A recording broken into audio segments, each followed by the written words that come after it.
Welcome to the latest episode of Five on the Floor on the Five Reasons Sports Network. Thanks for joining us on your favorite podcast app. We're on Google Podcasts, Apple Podcasts, Spotify, and Red Circle. Also, the Five Reasons YouTube channel. Make sure you hit like, subscribe, and turn the notifications on. Also, you can still catch us off the floor. Text directly to your phone. Go to winnow.app/off the floor. $3.05 per month. Bypass Twitter, X, and everything else. Get insider information, special contests, and more. Go to winnow.app/off the floor. And our great sponsors of the Five Reasons Sports Network. That includes Prize Picks. Use the code 5 FIVE. Get that initial deposit matched up to $100. We hope that you've been playing that Tua over 6.5 completions in his first 10, because he only made 17 of 17 today. That's the easiest prop in the sport right now. So go to prizepicks.com, use the code 5 FIVE, get that initial deposit matched up to $100. And now, today's episode. Down the bitch gang. Yikes. Five on the floor, ride for my dogs. Where here's the thing, you can check the score. Hustle hard, couple scars, wearing rubber frauds. Just like Butler said, you in trouble, y'all. Kept the floor playing, got it all banned. Y'all seen the block, stop with one hand. And Pat, we trust, it's power, have the guts. We're here to bring the heat, y'all can hang it up. Welcome to Five on the Floor, a daily insider show on the Miami Heat and the NBA, featuring Ethan Skolnick, Greg Sylvander, and Alex Toledo, plus others from the Five Reasons Sports Network. All right, welcome back to Five on the Floor. Here's today's floor plan. I got Greg Sylvander. You can follow him at Greg Sylvander. And by popular demand, a return appearance on this podcast. Some people don't know that. Somebody I've known for a long time, and somebody, believe it or not, I have tremendous respect for. You can follow him at HP Basketball. Matt Moore is his name. He is the best friend of Heat fans these days. We are going to do a whole bunch of things. First thing, Matt, I want to say this. We appreciate you coming on. And we do look for divergent viewpoints. I know it may not seem like that. But we do. In fact, I try to find them inside the network, but I don't know. Some people just nod and agree with me, which is not really the way that this is supposed to go. But we appreciate you coming in because we know you've gotten into it with some Heat fans on some things, but we also know that you have information. And we also know that you have viewpoints that we want to hear. And, you know, this process has been going on now first we want to thank Dame Lillard and Joe Cronin because we literally are a week from training camp. Eric Spoelstra was at the stadium today watching Mike McDaniel cook, and we're a week from training camp. Media day, by the time some of you hear this on Monday, media day will be 1 week away. Dame Lillard has gotten us through the entire offseason. We've been producing 30 podcasts a month for the last 2 months when we would have been podcasting about Jamal Cain's interest in, I don't know, in the eighth man culinary role. Yeah. Things in Miami. Exactly. We've been able to do about 45 Dame Lillard podcasts. So this has been good for us either way that this turns out. But Matt, again, thank you for joining us. Appreciate it. Hey, thanks for having me, man. I'm excited to be on. I like having these kind of conversations. I think it's fun to have these conversations. I think it's great to have them not on Twitter. You get, I think, a better perspective on how people feel, and they can explain things with a little bit more context. So yeah, I'm excited to be on. Thanks for having me. Context. Nobody does context anymore. All right, we're going to try to do context here, though. And the first thing I want to make clear is, although I know that it is part of your thing that everybody says, you say, I hate your team, because that's what everybody thinks, because you cover all the teams around the NBA and you tweet a lot about them. You don't actually hate the Miami Heat, correct? Can we get that out of the way at the very beginning before we get to the substance of this? I love the Heat. I love Spoelstra. I love the organization. I love Riley. I love Bam. You love Zoe. Jimmy's fine. That is also Martin sign basketball from when he was with the Miami Heat. He is my favorite player of all time. I knew that. I covered the charity festival that used to be his and then was Wade's. Wade is in my top 5 for favorite players I've ever watched and covered. I love the Miami Heat. I absolutely love everything about the way that they approach things. I love the way that Andy and Adam have managed things. I love Spo's approach. The Heat are the best organization in basketball, period, and dot. All right, thank you for joining us, Matt. It's been great to have you on the podcast.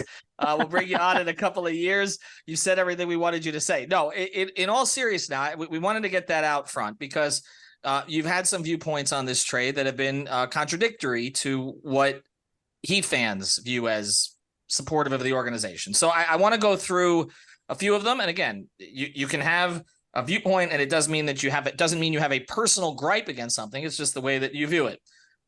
Tell me why I'm wrong about some of this. Okay. Yeah. All right. Dame Lillard has stated an interest in playing in one place. He is under contract for 4 more years, but he has given 11 years of service to the Portland Trailblazers. He has stuck it out with them when they have not done right by him. They have not provided him with quality teammates, whether it's this particular management group or Neil Olshey before him or others before him. His best teammates have basically been LaMarcus Aldridge and CJ McConnell. If you look at the rest of the list, it's a lot of Myers Leonard and Mo Harkless in the top 10. Okay. He seems to have been very clear with the organization over the past couple of years, pretty much since 2021, that he wants to win now. He wants to be at least given a puncher's chance. He doesn't need to win a championship, but he needs to know that they're all aligned in the same direction. And since then, it seems that the organization has done everything contradictory to that. They shut him down last year at the end of the year. Again, and I'm going to let you jump in on all this. They shut him down at the end of they shut him down at the end of last year, essentially to soft tank for a higher lottery pick. They seem to make some kind of indication to him that they would move that lottery pick to improve the roster. And this is after they kept the 7th pick to take Shaedon Sharpe prior to that. And instead of doing that, and this is after they traded Josh Hart, they traded CJ McCollum, they traded other players who could have helped him for more assets to try to build up the roster ultimately. They end up taking a player, number 3. Nobody can argue with the player they took because I believe he probably should have gone in the top 2. But they took a player at his position. They did nothing else to upgrade the roster in the offseason. They re-signed Jeremy Grant for a large amount of money. And let me just start here. I think he has the right to ask out, even with 4 years left on his contract. And I actually believe, and this is where you and I may differ, he has the right to ask where he wants to go because of his service to this particular organization. And he wants to go to Miami. Before we get into what Miami's offer is or all the rest of that, or not offer, or they won't speak to him, what do you agree with or disagree with my overall premise there? Okay, so like 95% of that I'm with you on. Okay, Dame has the right to ask out. When the minute they didn't make that trade of Scoot on draft night, and like I don't want to hear about it. It wasn't real. Like I know the Pelicans had Scoot's medicals. Anybody that's in the NBA that operates in any circles knows the Pelicans had Scoot's medicals. The Pelicans wanted to make that deal. You chose not to make it, and that's fine. But the second that happened, the minute that you were like, yeah, we're going to do this, you should have been on the phone and been like, we got to get the Dame deal done tonight. We're going to do it under the radar. We're going to do it undercover. We're going to do this in 90 seconds. We're going to get this out the door. Did not happen, and that killed their leverage because the next morning it was just very clear, like there's no doubt how this is going to go. And Portland was trying to project like, no, it's still going to be fine. We've got free agency, and everyone was like, no, like the minute you didn't make that trade, you had to move him. It's over. Like that was your shot. He's going to ask out now, and sure enough, the meeting happens on Monday. So I'm with you on this. I'm with you that he gets to have a preference on where he gets traded. Like, I'm not saying like, yeah, Dame can ask out and he can ask to be traded to any of the 29 other teams. Obviously not. Like, if they were to trade him to Charlotte, that would be disrespectful to Damian Lillard. If they were to trade him even to Orlando, which is a nice up and coming team, insult. They're not ready to win. He can't go there and compete for a conference title. However, the problem here is when we get to the 1. If he had stipulated the 1, which made a lot of sense because they've got the pieces that Portland's looking for. They've built up those kind of assets. They haven't burned the future, which has been an organizational edict constantly to try and win now because we know who's in charge. If they had chosen a team that had multiple assets in place, then probably this deal is already done. This deal's already out the door. If he had given them 2-3 options and let them play against each other, probably this deal is already done. But he stipulated and I understand why he wants to go to Miami, because of what I talked about before. I get it. But the problem there is that once you have put the Blazers into this type of corner, not just a corner, you haven't pressured them. Like, there's a difference between suddenly going up to a guy and being like, you better make this deal happen or things are going to go badly for you. And then dragging him into the bathroom with a switchblade and holding it to his throat. Like, that's the difference that we're talking about here. So then Portland reacts the way that they have. Like, this has been a series of miscalculations on not only the Blazers' part, Dame's representatives. I don't even necessarily blame Miami that much. I don't think that I think Miami's been in concert with what Dame's representatives have wanted to do. But I don't necessarily blame them because I think that they're along for the ride. But I do think that when we ultimately start talking about, I am with you that like his years of service, absolutely. Like you want to honor that. You're already doing that. They're not going to get a good deal for Damian Lillard. They're not going to get equal value for Damian Lillard. That can't happen. There's no way. The Blazers investor value is 10 times what any other team is going to get for him. Mm-hmm. But you can't go this low. It's this degree of drop off that causes the problem. And that's why we have the stalemate.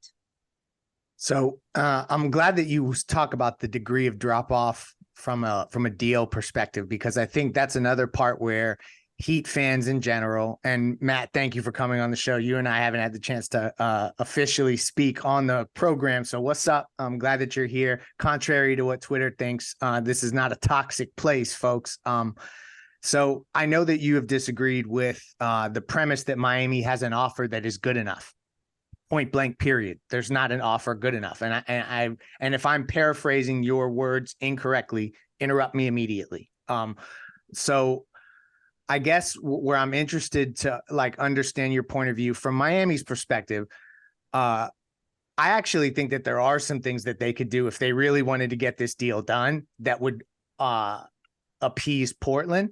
And I'm interested in your perspective on those, but also in a situation like this, when Portland refuses to basically provide Miami with a roadmap, and we have that on very good authority that they were not provided the adequate roadmap, and Ethan can get on that in a moment. How the hell are they supposed to operate in this? Are they supposed to be moving heaven and earth to go and get guys and get more assets? Do they even know what they need to go get?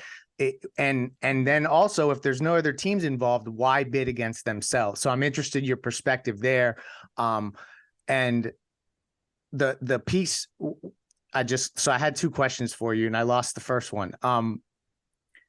Let's just go with the second one there. With the offer now, you don't think it's good enough at all. What do you think? What do you perceive that offer to be? Let me start there, just so that we understand that we're on the same playing field. Well, I don't think that there is one, and you're absolutely right that and I understand why Heat fans are frustrated. It's like, well, just tell us what you want and we'll go get it.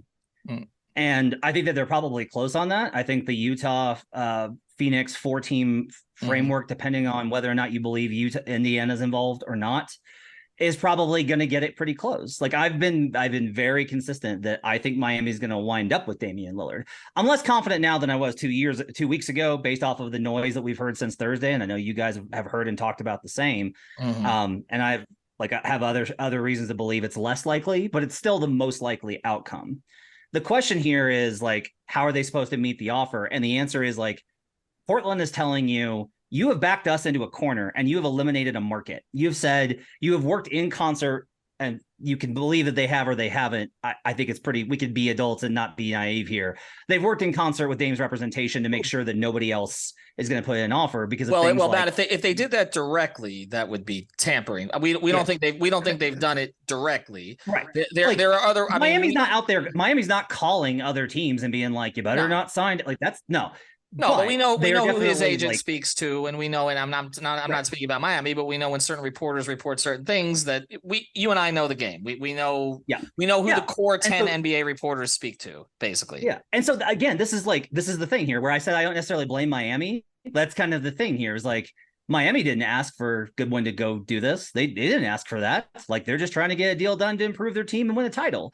But because Aaron is doing his responsibility to his client to try and get him where he wants to go, he's presented things where he's at. And I don't know Aaron, but that's where things are at. Goodwin has done this. That's where things are at. So Portland's response then is, okay, if you're going to make it to where we can't deal with anybody else and you're going to try and have basically a no bid contract on this deal, we're going to give you a blank slate and only tell you to jump. And we're not going to tell you how high, because that's the only way for us to get you to continually move up the offer. Because if we start negotiations, now we've established a position and we're only losing ground from there because you've already attained high ground because of what Dame's representation has done.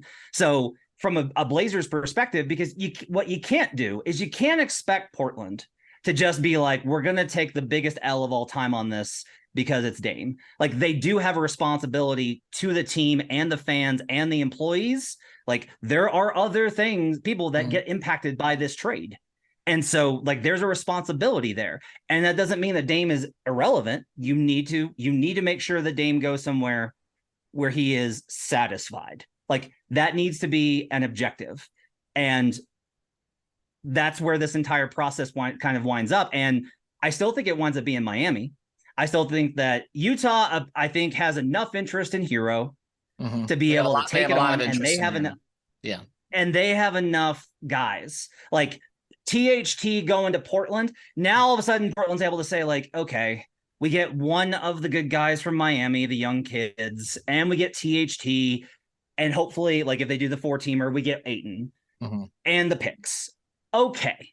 Right. Like, that's probably, I think, going to be able to get enough to get it done, depending on, like, the key here for me as we talk about this is why I think it's fascinating, is like, Phoenix to me is the most interesting one, because I don't think Phoenix is doing the deal just Nurkic going out and getting, Ayton going out and getting Nurkic. And it depends on stuff like, does Caleb Martin go to Phoenix, or does Portland want Caleb Martin? How do you sort that out? I think there's a framework that's there. I also think that again, I don't blame Miami, but I do think that from a Blazers perspective, I think if they have any alternative except giving in to the team that, by their fault or not, have basically held them at knife point, they're probably going to prefer that other deal. And that to me is like an interesting question. If they take a worse deal from Toronto, which Toronto is trying to get them to take, that's a failure on Joe Cronin's part. Like, you got to get the best deal at the end of the day. Whatever you walk away with has to be as close to as good as possible. But there is this dynamic of, if you can get an equal deal with somebody that's not Miami, that's preferable, just because this stuff does get personal. Like, this has felt personal on all sides from the beginning because of how it's played out.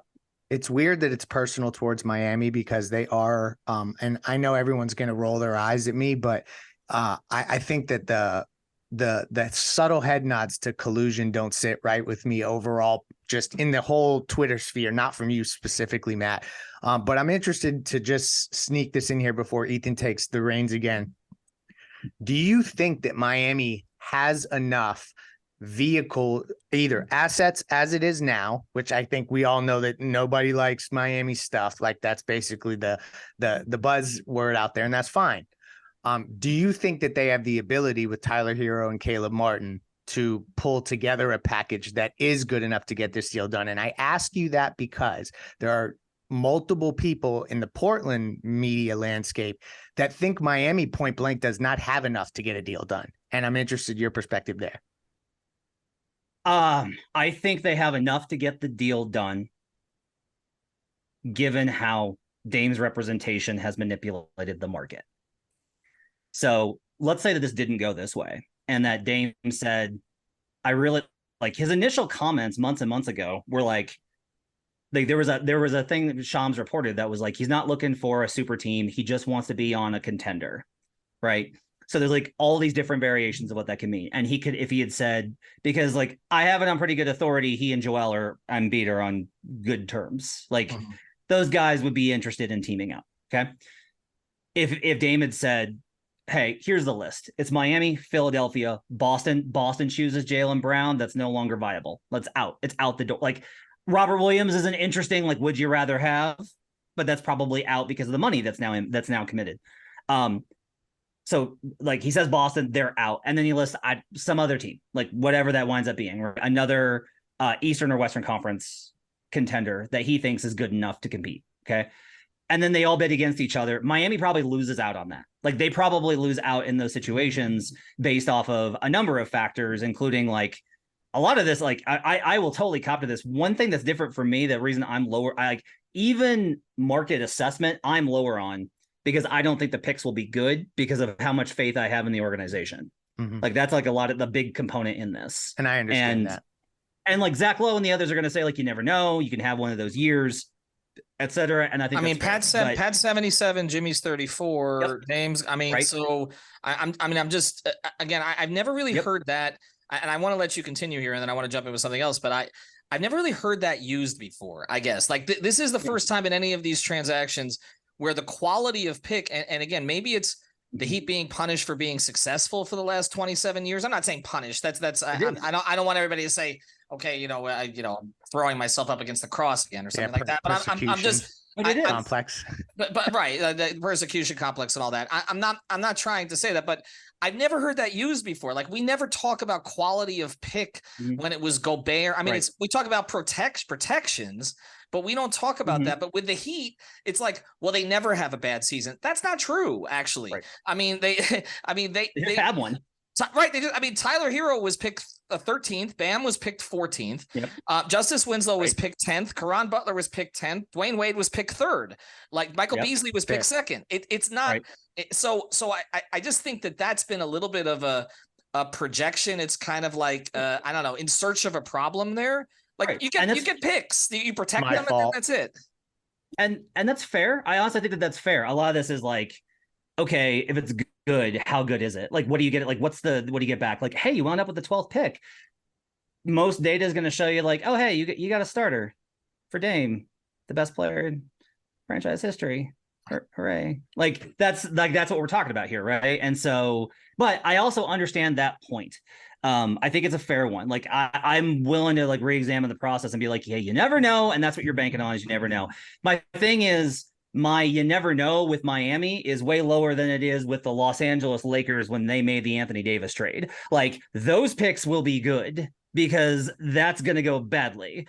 The Heat thing, like, yeah, possible. But I also think if you like a lot of this is I'm just like, I don't know. I trust Mickey Harrison. Like he's going to have smart people run the organization. And there's a good chance it's one of the guys that's already there. And I know that those guys are extremely smart and well respected. And if you tell them, hey, 2 years from now, you need to not give up a top 10 pick, I firmly believe they will not give up a top 10 pick. But even then, like moving on, like aside from that, to get back to the question, I do think that they will have enough, given the leverage that has been asserted, that there's between Utah and Brooklyn, someone will probably give up enough to send just one young player that's got some upside back to Portland. And the Ayton deal is a significant addition to all of this, because I think that's like, okay, this is a former number 1 overall pick, regardless of whether he should have gone 1 or not. That's a distressed asset that we get healthy at a young age. That combo, I think, is probably beneficial in moving this way, way closer to getting done. All right. I got 2 more quick ones here, just based on some things you said before we go to the break. We don't want to keep you all night, but this is interesting. So maybe we will. No, I'm just kidding. First thing, is it the Heat's responsibility or Portland's responsibility in this case to loop in these other teams to bring in these assets? Because getting back to what Greg was talking about earlier, there was a conversation at the end of Summer League, which I know very, very well from those inside the Heat organization. Haynes and others have confirmed stuff we talked about like 2 weeks ago, which is that there was a conversation at the end of Summer League where basically the Heat went to the Blazers and said, what do you want? What do you want? We don't know what you want. Give us a roadmap. Give us something. And they said no. And so the Heat base said, we're not going to devalue our assets. We're not going to shop them to you or around the league and devalue our assets and find out what we can get for Tyler Herro, which already is going to be a tricky situation to navigate, although the Heat are better equipped to navigate something like that than anybody else. And I do believe, and I've said repeatedly, I think Tyler, wherever he is going to be incredibly motivated. And we'll get into Tyler's value here in a second. But they basically said, okay, then fine. Then you call us when you figure out your situation. And also, the Heat are a one-voice organization. Like, that's how they operate. Okay? It's Pat. He takes other views from Andy, from Adam, from Zoe, from Mickey, from Pat. From Eric, from Nick, etc. But ultimately, whoever's making the phone calls, and I think you and I, we all know who's making the majority of these phone calls. That person, there's one voice. Okay? They're dealing with an organization that seems to have multiple voices. Right. I mean, you're nodding as we're speaking. I wish my camera works so we were on video tonight. I mean, they don't know if they think it's Cronin, but it could be Bert Cold. It could be Jody Allen. It could be the ushers. They don't know. Like, this organization doesn't act in a linear way. Yeah. So is it the Heat's responsibility to go out there and try and shop Tyler Herro, Caleb Martin, Nikola Jovic, Jaime Jaquez, to get this deal done, or is it Portland's responsibility to find what the best possible offer they can and bring it back to Miami if that's where Dame ultimately wants to go? It's 100% on Miami, because Miami wants the deal and Portland doesn't. Like, Portland ideally doesn't want to trade Dame. They need to. They absolutely have to, but they don't want to. Miami, on the other hand, there's been some debate about this, but I'm just like, I don't know how you go back into go into next season being like, yeah, no, we're gonna be fine. We're just running back the same team that wound up in the play-in. They're not miraculous. They're not. They're running back. They're running back Jimmy and Bam. They're bringing Tyler back when he was not a factor in the entire playoff run. We can talk about whether that was for better or worse, and there are reasonable arguments to be made on both sides, which we will get to. Because I know we want to talk Tyler. But they're not. They're not bringing back Strus or Vincent. They're bringing in Josh Richards. They're bringing in Thomas Bryant. This is not the same. They have Jaquez now. They have Jovic, who looks ready to contribute, and they have Kevin Love from the start. Like, is it? Oh, better? I absolutely. And Greg and I haven't necessarily agreed on this. Okay, I will say, because he did not feel necessarily that they were better. I do think they're better than they were at the end of the season, and I think they were better, not by a significant amount, but I think they're better than the team they took to camp last year. And I think they have. You have Love in the veteran role instead of Haslam, which will actually contribute something on the court. You've got Jaquez. You've got Jovic going another year. Oladipo, you could not count on last year. They were counting on Omer Yurtseven to give them minutes last year, and Oladipo. This team is better. Yes, they lost Gabe and Max, who've suddenly become the two greatest players of all time now that they're no longer with the Heat, but they create Gabes and Maxes all the time. And Haywood Highsmith will give, and Caleb Martin was a guy that got as a camp body, and he was nearly Eastern Conference Finals MVP. I'm not concerned about their ability to fill out depth, and they still have Jimmy and Bam, and we'll get to Tyler.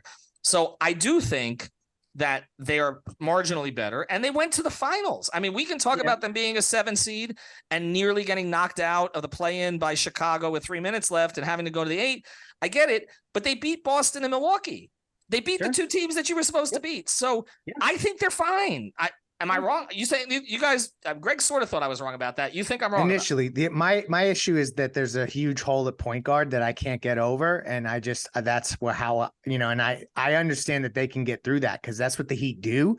But ultimately, I understand what Matt is trying to tee up here, and I'm gonna let him continue on about that. It is a little weird when guys have been explicitly in trade conversations. And then you have to bring them all back into the same room, and it's all gravy until there's a 6-game losing streak, and then you head out west or something like that. And I know that if any group were to come together and galvanized and become the great team to respond, it's the Heat. So again, like they got all these things working for them, but I do know that there could be that bit of awkwardness that I think, Matt, that's what you're alluding to, correct? Yeah. So like Kyle's gonna be fine, right? Like Kyle's a pro. He'll do the job to the best of his ability. He's slid, but he'll be fine, right? He just wants to play golf at this point. Let's be honest. Come on. Seriously. I think part of it is you lose a lot of the continuity and the consistency. And this is like a little bit of a trap where you go like, well, you're losing the good things from last year's team. But last year's team wasn't very good in the regular season.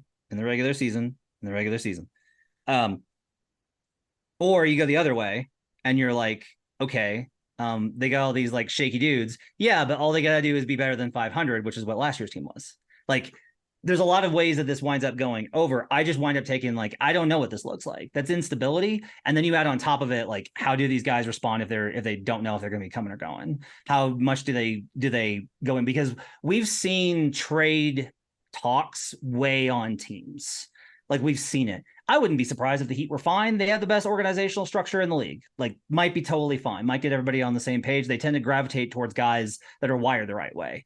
But I do think if you're Portland and you're like, look, our house is burned down anyway. Like, it's gone. It's over. Like, we're toast. We're going to be terrible this year. Joe Cronin's probably getting fired.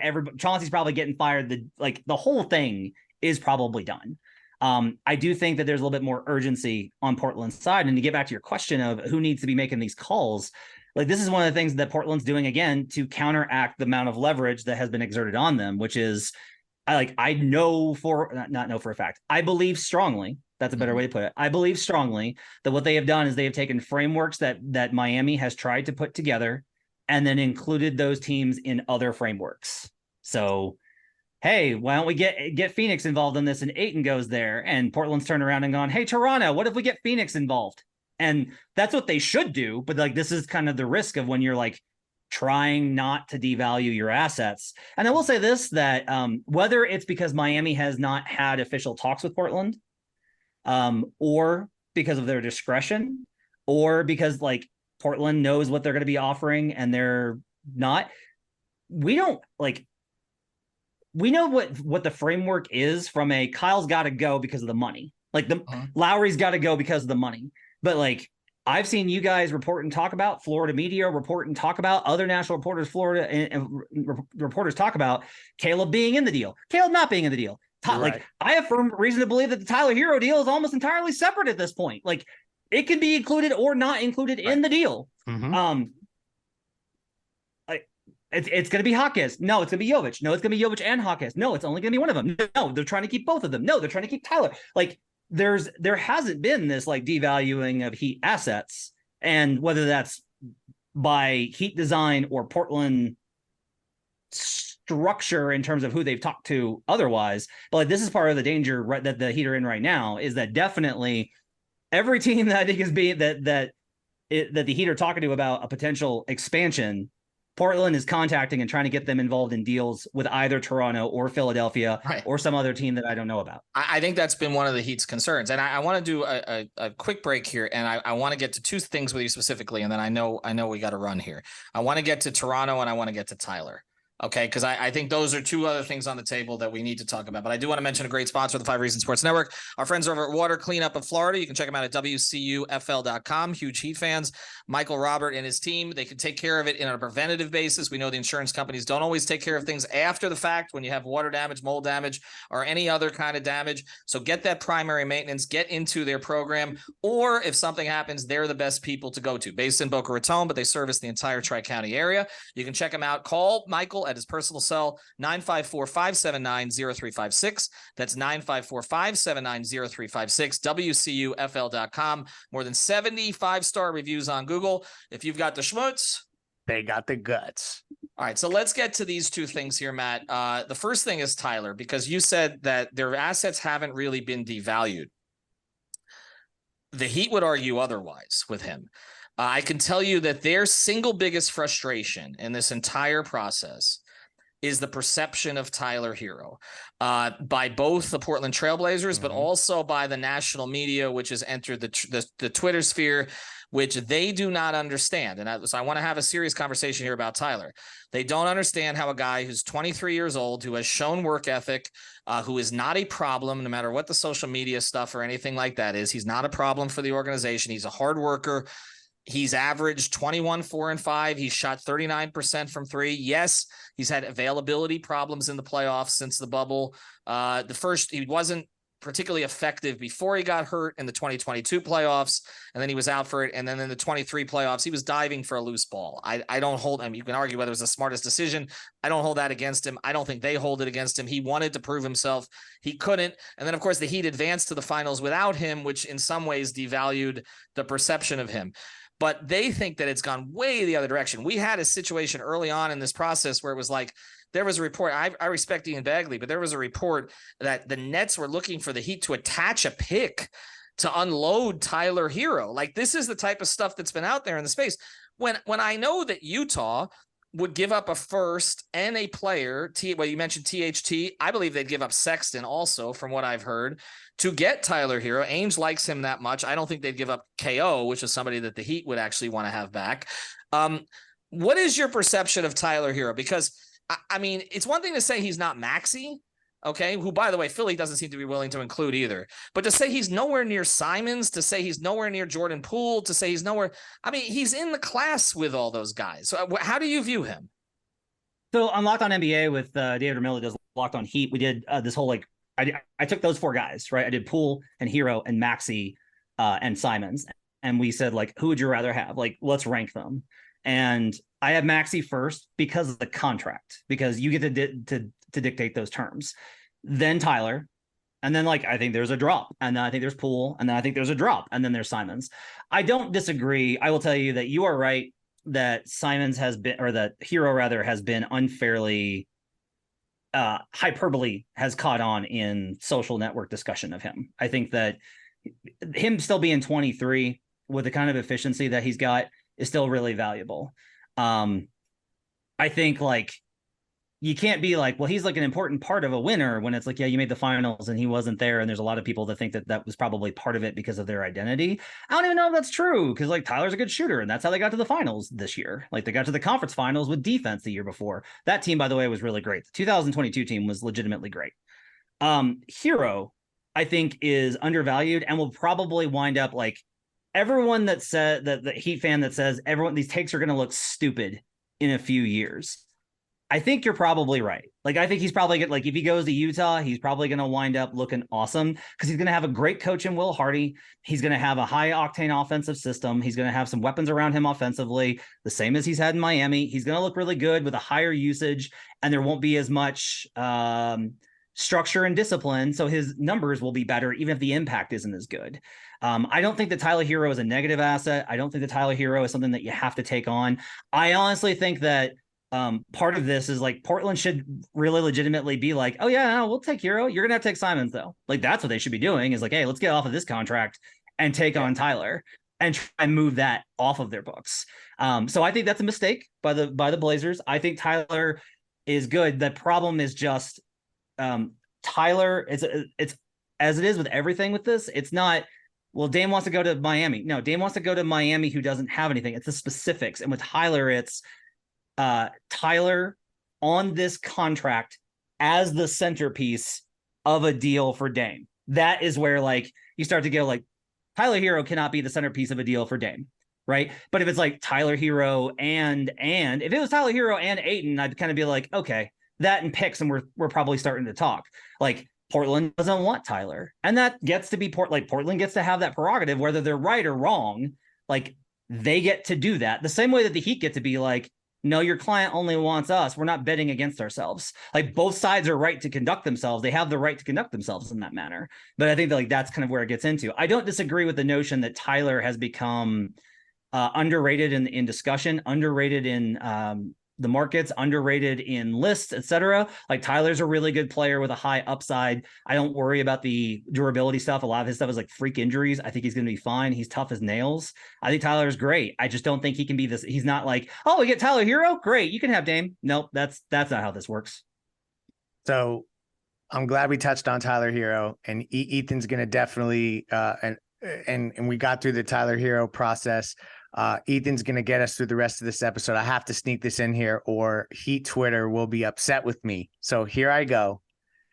There was discourse today about Dame's trade value related to Bam Adebayo's, and you were very steadfast that that Dame Lillard is worth a whole lot more than Bam Adebayo. And I know that a lot of people came after you. And I want to preface this by saying that I am in no way saying that Dame Lillard is not a better basketball player and a higher profile, more elite in a different tier player than Bam Adebayo is.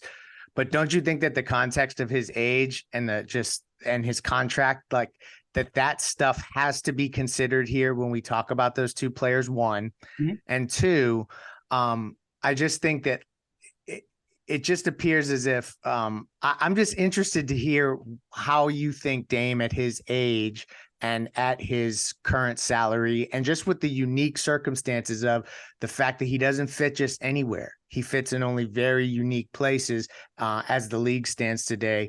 But he has, you think, should have more value than Bam Adebayo, and you believe that league personnel as well believe that, or am I putting words in your mouth?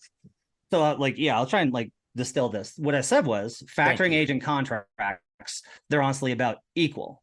Like having Bam at a younger age for a duration of time is valuable. It's extremely valuable. I want to make this clear.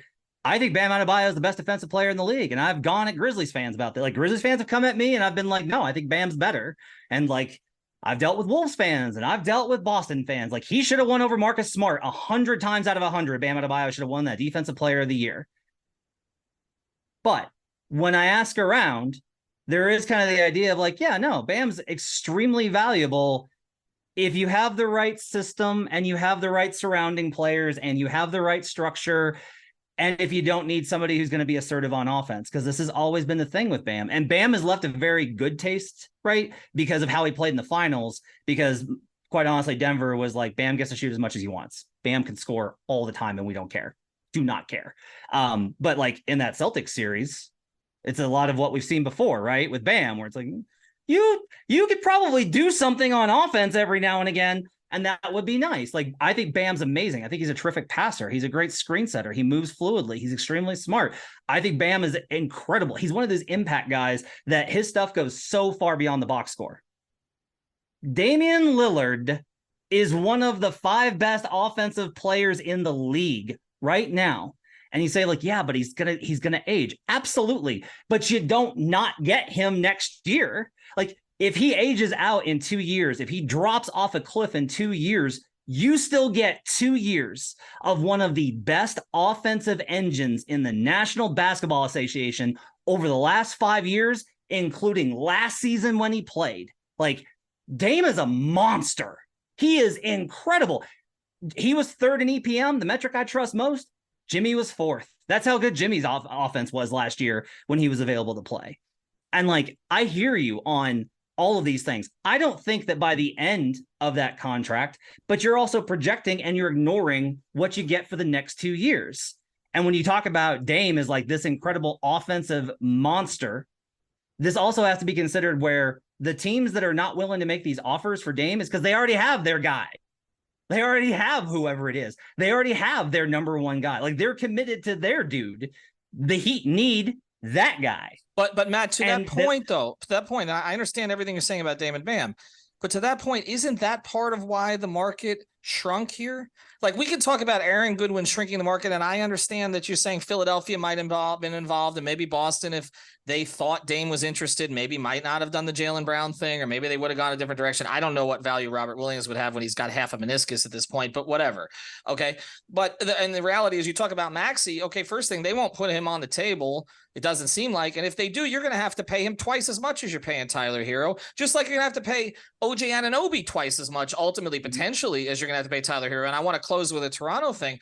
But it seems to me there are other reasons why the market shrunk here. The market shrunk in part because the Heat do have a very specific set of circumstances. It's not just that Dame wants to play there. It's that the Heat need a lead guard like that. OKC does not. Like, you could argue maybe Presti could have accelerated the timeline, but they got Shea. What do they need Dame for? But like, they have a guy like that, and other contenders have players like, even Milwaukee. We can make an argument. The Heat, I know, are a little bit afraid of Milwaukee and all this, but they do have Drew for what it's worth. Okay. I mean, the Bucks are one of the teams that have been mentioned to me. So I understand we can talk about Goodwin shrinking the market. And I do think that some of that definitely occurred. And I think that was intentional. I'm not saying the Heat colluded on it, but certainly there was some intention to do that. We talked about how Dame had to make it ugly. He's not that type. So this is the way it was kind of done behind the scenes. But I don't think there would have been a robust market for Dame regardless, because I mean, again, we still haven't seen it. And so I want to, and when we talk about who has more need to make this trade, we talk about what the issues that the Heat may deal with and all the rest of this. If you're the Blazers, you want to be bad. Like, you have a lottery pick that you may have to convey to Chicago. You're trying to turn this team over to Scoot. Having Dame on that roster doesn't make sense. And I know what a big Spoelstra fan you are. I have not the slightest bit of concern with how the Heat are going to handle this because they have Spo.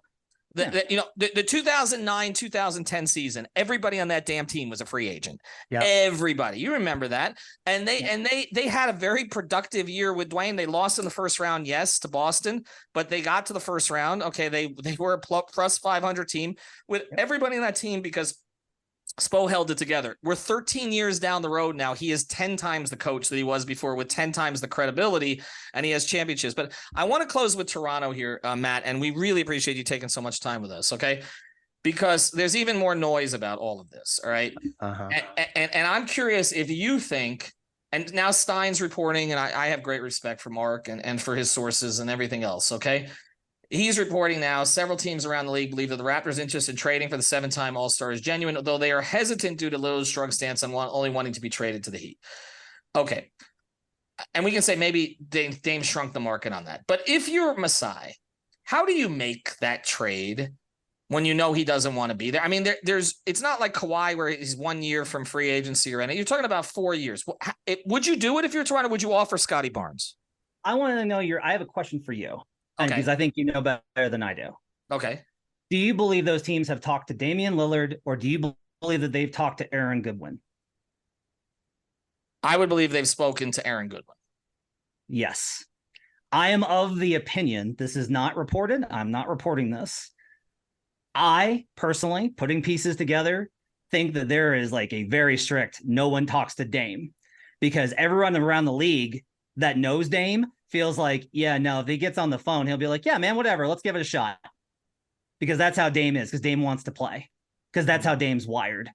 Because like Dame is like, he is a guy that doesn't like, he hates the rest management stuff. It's a big reason why he's so pissed at Portland for losing all the games that he could have played in, because he just wanted to play. Mm-hmm. So I don't think that this whole thing of like, he's going to go to Toronto and he's going to spit on Tim Hortons and he's going to double park in a handicap space. Like, I don't think anybody believes that if they actually get Dame into camp, if they are brave enough to go through with it, that it'll happen. I do think that Dame's representation has done an incredible job of making everyone at least scared enough to not pull the trigger. So like, that's the dynamic in this, is like, if you're a Masai and you have the cachet that you do, having won a title, and you have these assets and you don't want to pay OG Anunoby anyway, and you have this entire dynamic, then you have the ability to be like, we can risk that. Other teams that are like, if this goes badly, I am out of a job and may never get one again. Those guys are rethinking it when they say he'll show up and he's going to steal money from the elderly people and he's going to not tip anyone, like all this nonsense that we hear, which is totally antithetical to everything we've heard about Damian Lillard. So that to me is my opinion, is like, Toronto can do this. Philly can do this because of how Daryl Morey operates. And those are the only two teams I think that you've heard of them involved because of that. That because they are in the position to both want to win at the level Dame does, have viable players that they could build around. Theoretically, I don't think Toronto would be very good. And they have GMs that either have the security or mindset to take those kinds of risks. But I'm very curious to know what happens if Damian Lillard himself has gotten on the phone with these teams, or if it's all been through his representation, which is totally fine. That's Aaron's job. Like, that's how it should work. Goodwin, that's how it should work, is Goodwin should take the calls. But that's been my opinion, is like, that's like, I don't think Dame's talking, nor should he, but that's partially at least why. And this is my last thing. To all of that, if you're Portland and you send him to a place he doesn't really want to be, in your view, does that affect your organization long term? We saw this with Dwayne in 2016. They mishandled it. They've admitted that they've mishandled it. Most Heat fans were on Dwayne's side. Trust me, because I was the one, I was talking to Dwayne, not the Heat, during all that. And I know, it was 75% in Dwayne's corner on all that stuff in 2016. The Heat, as good an organization as they are, and even with their track record, had to overreact to that by paying a bunch of middling players who they could have, replaced through summer league, guys like James Johnson, Dion Waiters, et cetera, signing Olynyk, Whiteside contract, which actually came in concert with Dwayne's, as did Dwayne leaving, as did Tyler Johnson. They overreacted to show that they still took care of guys. It took them like 4 years to get out of the hole. They needed Jimmy to basically push his way to Miami in two different places. Okay, mostly because of Dwayne's recommendation, because they had at least repaired things with Dwayne, at least to that point. And that's the Heat, a team that does get free agents, a team that is considered an attractive organization. Do you believe that if Portland does wrong by Dwayne, now I'm mixing him, Dame, in any way, that it affects them long term? I'm not talking about Cronin, because he probably won't be there, but I'm talking about ownership and the organization. If you asked me in 2016, is Mickey Arison still going to own the Heat in 2023? I'd say yeah. If you ask me if Jody Allen is going to own the Heat or on the Blazers 2030, 2030, I would say no. If you ask me if Vulcan was going to own the Blazers in 2030, I would say no. If you ask me if Joe Cronin's going to be in place in 4 years, I'd say no. If you ask me if Chauncey Billups is going to be in place in a year, I'd say no. Like, that's the difference. Is when. Another thing is, like, if this talk about Scoot, this is the dumbest one. And like, Ethan, this, No rookies turning down the extension. So Bobby Marks went at me on Twitter. Bobby and I are friends. He went and he's right. He's right about that. The second contract, they all sign it because it's the money. But what Bobby said that I also agree with is it's the third contract. It's down the road. It's, are you going to take care of me long term? That's where it comes in. Here's the thing though, is like, oh no, like we did right by Dame, but we're 500. Is Scoot going to be like, no, I'll sign back? No, like it doesn't matter. Like it doesn't. They're going to do what they want. If Scoot's like, I want to be a Laker, that's all. Like that's it. Like that. You can't. When you constantly do these things to try and keep them happy, you wind up in a situation where the star players are. You're just. It's a self-defeating kind of thing. Like yeah, you treated him right. You did everything right. You know what? Kevin Durant wanted to go live in the Bay. The end. That's it. The end. The over. Like doesn't matter. Made the conference finals 4 times. Doesn't matter. Doesn't matter. So like going in on that kind of mindset is not a good way to operate. Plus you have time. You got 8 years for you to figure out how to win with Scoot Henderson. You got 8 years of runway to figure that out. You got time. And by the end of it, people are gonna be like, oh yeah, I remember when Dame was traded. It to me, this is like I understand why it's brought up, but it's not a real thing. Just that it ignores all the realities of how much what the players want is the most important thing. And what they want to do is they want to make a lot of money and they want to win. And if you're able to provide those 2 things, preferably in some way that they like some place they want to live, you get a pretty good shot anyway. All right. Well, Matt, we appreciate the time. It sounds to me with a lot of this that in some ways the Heat are in a corner because they're a good organization. And yes. because people don't think their picks are going to be very good because they can't play as fast and loose with certain things as an organization where it seems like everybody's going to be fired and the team's going to be sold. And essentially they're paying for competence, which I get it. I understand it. And I know you appreciate it, which I don't believe everybody in the national space necessarily appreciates what the Heat have accomplished here over the past 27 years, which is remarkable. I mean, missed the playoffs, 6 times over that period of time. They've missed the playoffs as many times as they've made fewer times than they've made the finals during Riley's time. So, I mean, I get all of it. I just think ultimately I agree with you. I think it's going to get done at some point because I just have a hard time believing that the Blazers are going to take less just because it's personal. And I don't necessarily think, and I agree with you, if you can bring Ayton into this and some other players, I think that the Heat can get there where it's better than what somebody else is willing to offer. And if Toronto's not giving up Scotty Barnes, then and Philly's not giving up Maxey, then I have a hard time seeing it. I just do. Philly to me is the biggest concern. I think Milwaukee is the dark horse out of nowhere as a secondary. Yes. The Portland stuff is just leveraging. And if it's not, then the Toronto stuff is just leveraging, you think? That's what you mean. Yeah, because and the reason it is because like you have to know by now after what like I heard things were like red hot on Thursday and again. Oh, yeah. We all did. Well, no, we heard the same thing. We heard it was red hot. He pulled out, and then Masai essentially, yeah. And right? they came back. Yeah, Masai's always going to do this. He's always going to be right there, and then he's going to try and like and so no, I wouldn't worry about the. Well, we had Esfandiar on playback, and the impression I got is he needs to make it look like he's doing something because he hasn't really made a big transaction in a long time. And he hasn't had a chance to fleece the Knicks in a while, which he did in Denver and he did in Toronto, and they're under different management now. And it just doesn't seem like they have a direction. So you want to show your fans and your ownership group, we're doing something, but I just have a hard time seeing them close this deal. I still think it's Miami. I agree with you. And I think the Heat agree with you. Philadelphia and Milwaukee are the 2 teams that I would keep an eye on here. I've mentioned New Orleans as a dark horse consistently. I know the Heat believe that Utah is a bit of a dark horse in all this, but I think that's more for Tyler. I don't think that's as much for Dame. Well, Matt, look, we kept you too long. We appreciate it. We appreciate the context and the conversation and all of that good stuff. I would say I would try to keep Heat Twitter off of you, but I can't. I've tried to manage it for the last, what is it? 15 years and been just keep telling him about Alonzo Mourning being your favorite player. That's the way to go. That's a good start. That's it. Thank you, Matt. Follow him at HB Basketball on Action Network. Thank you for listening to the 5 on the Floor on the 5 Regional Sports Network.